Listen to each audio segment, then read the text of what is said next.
قلم می زکا بیا راوخیز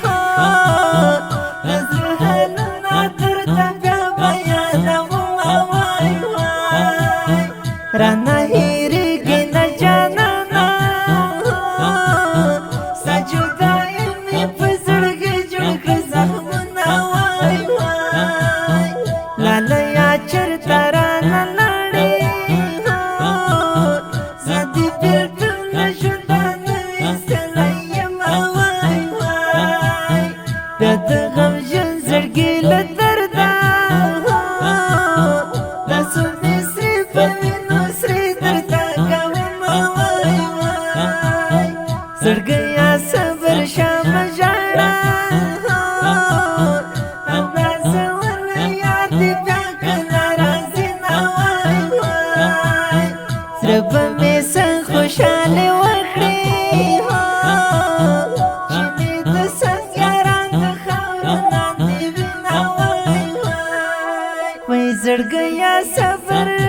صبر شمه ژړه ښایسته جانان دې تللی په لوی سفر ښایسته جانان دې تللی په لوی سفر دی زړګیا صبر صبر شمه ژړه ښایسته جانان دې تللی په لوی سفر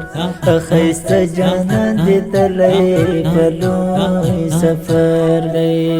راته په خوب کې یو ځل راشه زمې د سادنې تو ډېره من کوینه وای وای چې نیمه شپه کې را په یاد شي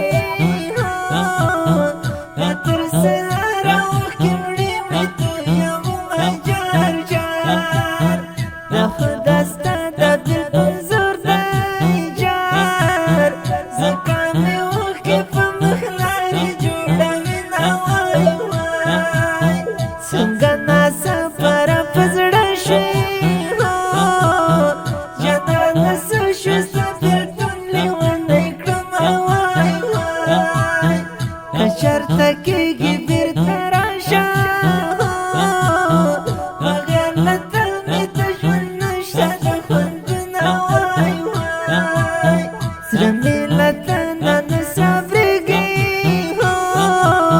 ستا جدایي کې دغه اوښکې تویومه زر زر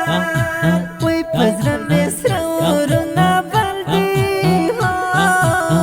چې کله ګورم دې له تاړه مجلسونه وای وای کله مې زړه پورې نیولې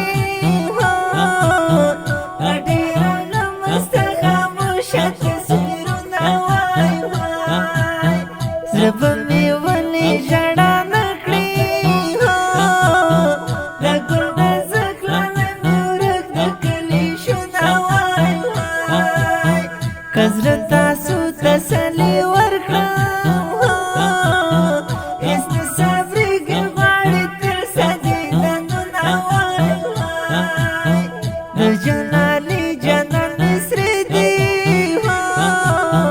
د خوش نصیب په خوږ اواز مزه کوینه جار جار قلم کړه پورته نورې بس کړه وسید عمر جلالي ملیک شعرونه وای وای وای زړګیا صبر صبر شمه ژړه ښایسته جانان دې تللی په لوی سفر ښایسته جانان دې تللی په لوی سفر دی زړګیا صبر